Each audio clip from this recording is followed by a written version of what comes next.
صل على رسوله الكريم أما بعد قال الله تعالى في القرآن المجيد وفرقان الحميد فأعوذ بالله من الشيطان الرجيم بسم الله الرحمن الرحيم إن الدين عند الله الإسلام صدق الله العلي العظيم. منفعت ایک ہے اس قوم کی، نقصان بھی ایک ہی، سب کا نبی، دین بھی، ایمان بھی، حرم پاک بھی، اللہ بھی، قرآن بھی، کیا بڑی بات ہوتے جو مسلمان بھی. فرقہ بندی ہے کہیں اور کہیں ذات ہے، فرقہ بندی ہے کہیں اور کہیں ذات ہے، کہ زمانے میں پنپنے کی یہی بات ہے. گرام قدر صدر مجلس، استاد کرام، خواتین و حضرات، عزیز بھائی اور بہنوں، السلام علیکم. آج کی اس پروگرام تقریر کے موقع پر میں آپ حضرات کے سامنے چند گزارشات رکھوں گا.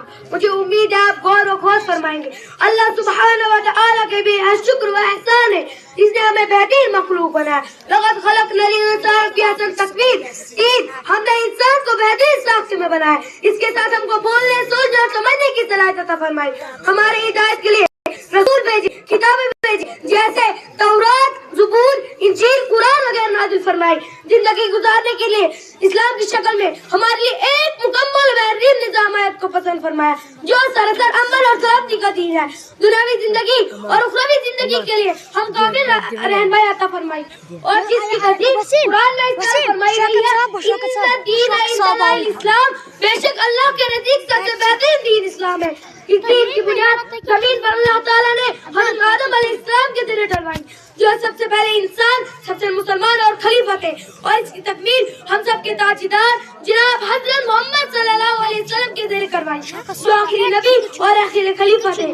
اور ان کے بعد نبوت اور رسالت کا سلسلہ ختم ہوا، دین مکمل ہوا. سورہ مائدہ میں ارشاد ہوا، اليوم اکملت لکم دینکم واتممت نعمتی ورضیت لکم الاسلام دینا. آج میں مکمل کر چکا ہوں تمہارے لیے تمہارا دین، اور پورا کیا تمہارے احسان، اور پسند کیا تمہارے واسطے اس دین اسلام کو.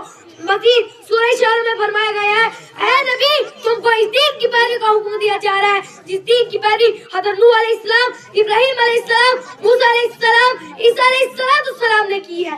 آپ صلی اللہ علیہ وسلم بھی اس دین کو قائم رکھے اور اس میں اختلاف نہ کرے، اور فرمایا انقیموا الدین ولا تتفرقوا فیہ. اور اس آیت کی وساطت سے قیامت تک اس دین اسلام کو قائم رکھنے کی تلقین ہر صاحب ایمان کو دی گئی ہے. اور دوسرے الفاظوں سے اس کو اقامت دین، ادارت دین، عبادت دین کے مختلف ناموں سے موسوم کیا جاتا ہے. اور سورہ جمعہ میں اور دیگر صورتوں میں یہ واضح کیا گیا ہے کہ رسول کا مقصد اس تمام دین اسلام کو اظہار کرنا ہے.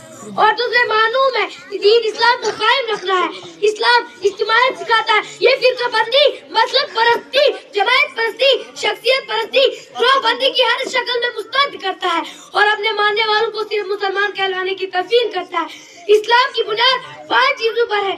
یہ کہ انسان گواہی دے کہ اللہ کے سوا کوئی معبود نہیں، محمد صلی اللہ علیہ وسلم اللہ کے رسول ہیں. نماز قائم کرو، زکوٰۃ ادا کرو، روزہ رکھو اور حج بیت اللہ ادا کرو جب اس کے لائق ہو. اسلام سمجھنے کے لیے قرآن کا سمجھنا ضروری ہے. جب تک ہمارے اندر قرآن کا فہم پیدا نہ ہوگا نہ ہم اس کے مطلب کو سمجھ سکتے ہیں. آج اس دور میں قرآن کے ساتھ تعلق مضبوط کرنے کی ضرورت ہے. قرآن میں ہو غوطۂ زن اے مرد مسلمان، قرآن میں ہو غوطۂ زن اے مرد مسلمان، اللہ عطا کرے تجھے جنت کی راہ. میں آخر پر اللہ سے دعا ہوں کہ پوری امت مسلمہ کو اتحاد، اتفاق، ہمدردی، امن، آپسی رواداری، خدمت خلقی کے لیے کوشاں رکھنے کی توفیق عطا فرمائے.